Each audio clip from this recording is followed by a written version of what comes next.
So, Happy New Year, everyone. It's actually the last day of the year, and I was just curious if carnivore had made me fat. Did I gain weight? Did I lose weight? How did I do over the holidays? Well, there was some interesting data that had come out earlier this year.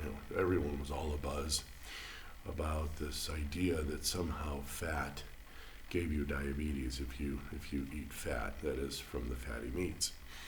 Um, and that's obviously ridiculous. If somebody comes up and actually tells you that, just ask them, really, just ask them a question. Say, how does that work? Show me how fat makes you fat, how fat gives you diabetes.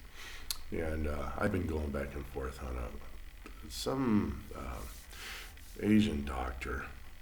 I only mention Asian in case you find him because there's several doctors that do this, but he said how to get rid of your non-alcoholic fatty liver disease. And a lot of things were good, but then there were some false conclusions. And I've been going back and forth. I think I have the longest thread actually on in the comments on his video. I think last count 170 something. And one lady was actually concerned.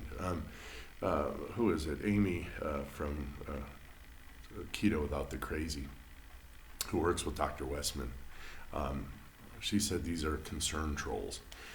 They mean well, but they really don't know what they're talking about. And she even said that she told me, she said, I don't know if your mother's still alive or not. I counsel people on how to handle death and remorse. It's ontology or something. I don't know. There's a specific science that deals with counseling people who've had loss. And I said, no, my mom passed away, and I thought at first she was being snarky, but I think she was actually serious. And when I looked at the comment again, I like to look at them, after a little bit. And she said, there's nothing worse than losing a child. Well, I have never had that happen to me, and I imagine it is horrible. I'm a Stoic. So I know the Stoics have lost children, and everyone thinks they're these, Vulcan type people. No, they have emotions. They cry. They hurt when you hit them. But they don't respond the same way. And I don't know how he'd respond. I hope I'm never put to the test. So that's that. And she said, you really should change, because she knew I eat a meat diet. And I told her I appreciate it very much. Thank you. Here's what's going on. Here's where my metabolism is. Here's what's happening to me. Show me the diet you think I should be eating. I'm open. Guys, this is not a religion to me, all right?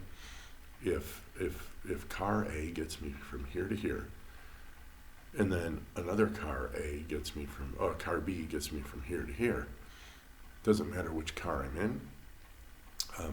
At the end, the results are obviously something important. But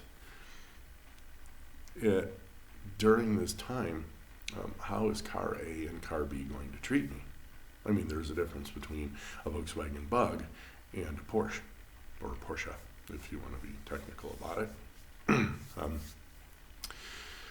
So I told her, totally open. If you have a diet you think will work better for me, I'll analyze it. I'll let you know what I think about it, because I've been doing this now for a couple of years already, right? And that's all I've been doing for a couple of years, is focusing on diet and nutrition. So I would let her know, hey, this will work great, this not so much, and here's why. So, I'll give her the benefit of the doubt. So back on kind of the gist of this video, how did I do over the year? Well, I did smashingly well. This is an epidemiological video because I can only tell you what I think. I pretty much ate most of the year, and that was an average of 8 eggs per day. All right, sometimes they're sunny side up, sometimes I made 4 eggs here, but I put 4 eggs in some cloud bread that I would make with cream cheese to eat hamburger, so I could kind of pretend like I had some, a vehicle to carry my burger into my mouth, which is a fork and a knife work fine. So an average of 8 eggs every single day, and several pinches of salt to taste. So I did a video on how much salt I eat. In case you don't know where that video can be found, it's at least a half tablespoon every day of salt. Just salt. I don't supplement. I don't take Element. I don't take drops. I don't, nothing, keto chow, none of that stuff. If you think that's beneficial to you, go for it. I don't do it. And I have no symptoms at all, but even less, I have any symptoms of any nutrient deficiency. So I don't know where they're getting that from. Couple of things, other things that happened this year. I gave up Carmex, so I'm in the process of dealing with my lips, having to deal with it. So I knew they would dry out. I knew they would begin to crack. I knew they would begin to, well, let's just say the body doesn't have the Carmex every day going on my lips, so it's going to come around. It will come around. I wasn't born with cracked lips, so my body will figure it out and it'll work it out. So far, I think it's been about 2 weeks to 3 weeks. I think 3 weeks by now. During the first week, 2 weeks, everything was fine. I think it was a little humid, but now when we got cold, it got really dry. And so, just going to deal with it. And my weight didn't move. So I have 8 eggs per day, and then I just eat fatty meat until I'm full. How much? I really don't know. I calculate a pound to a pound and a half, and I eat OMAD, and I eat till I'm full. And some people say, well, it's not enough, it's not quite, you did, well, it's enough for me. Because I eat about 1:30, 2 in the afternoon. I'm not hungry by the time I go to bed at 9-ish, sometimes 8, sometimes 10, right? Pretty much I go to bed about 9, and I'm not hungry. It's only been 7 hours, 8 hours.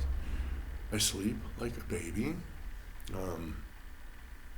I wake up maybe 11:30, use the bathroom because I do drink water when I'm thirsty. So I obviously probably have to urinate when I'm full, kind of thing. But that's it. And then from 11 till I wake up at sunrise, whenever that is, it could be 7, could be 8 hours. Lately it's been 8 hours. I don't need to use the bathroom. I don't use the bathroom constantly all day. My dad, unfortunately, I'm 57. My dad was 57 when 57, 58, somewhere in there, when he got diagnosed with prostate cancer. So he probably had it early. I have no symptoms of that, man. Just look up symptoms of prostate cancer. I ain't got it. Thank you. My mom died of a pulmonary embolism. I don't have any symptoms of deep vein thrombosis or anything else. And normally by this age, folks are starting to clot up. I lost, I think, a couple of teachers that were my high school teachers and a couple of my high school classmates, 2 or 3 this year. 2 definitely that I remember and know of, and 3 I think I heard in the grapevine. So I ate the 8 eggs a day, half a tablespoon of salt, and enough meat till I'm full. I drink water. And I will dessert every once in a while some chocolate chips, which are 54% carbohydrate. And it's literally about this level, boom, and I'll nibble on those for maybe 5 minutes. And I just put 3 in my mouth and I just dissolve them. And that's if I feel like it. If I don't feel like it, then And if I feel like I need something, but I decide, you know what, I'm not going to do any carbs today, so I'll just grab a pat of butter.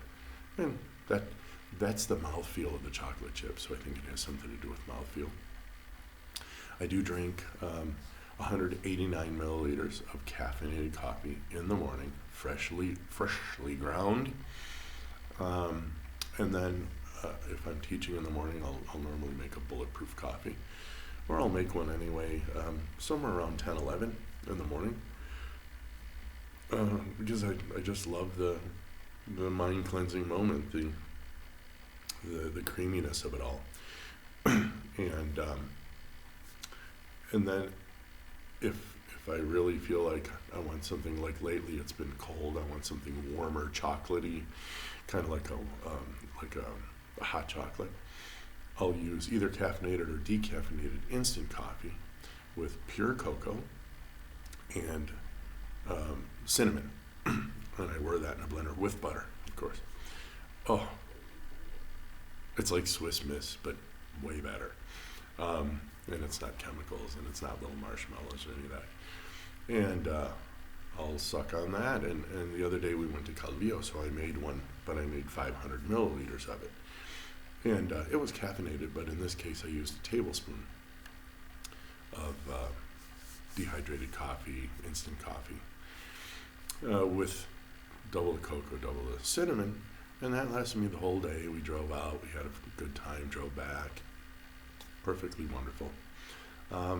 So yeah, according to me, my N=1 experience, there's no truth that fat either makes you fat or gives you diabetes or gives you fatty liver disease. In other words, the first thing I would do, like when anyone says, oh, well, it does this, show me how.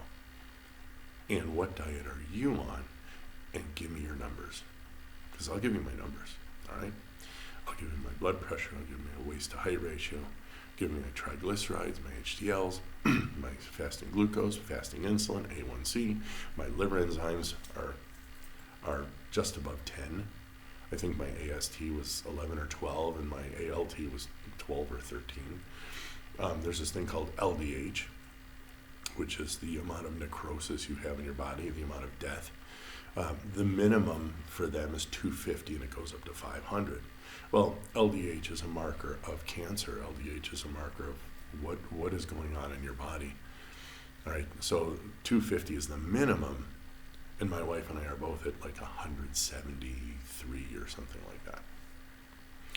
So we don't have a lot of LDH floating around. Obviously, my average daily glucose based on my A1C is about 60. So my blood pressure is 100 to 110, over 55 to over 60. All right, so I don't know. I think I'm doing pretty good. I don't have fatty liver, guaranteed. I don't have any of the symptoms. I'm obviously not fat. Yay. And I'm obviously not diabetic. So there's your year. I think my maximum I just took a monthly reading the same time every month. And the most I weighed, I think, was 91 kilos. The least I got down to was like 86 kilos, and that averages out to 88. This morning, I took a weight just so that I could tell you what it was, and it was 87.5. So, yay. I'm actually under my average. I can then consider that I pretty much either stayed the same or even lost weight during the holiday season. But it's no more than a glass of water. All right, so that's that. You all have a happy new year. I hope this video resonated with some of you. I hope you can take away the fact that saturated fat is wonderful for you. And if you go back through my videos and on my other channel, I think I've only been getting healthier and happier, not sicker and deader and depressing. No, not at all.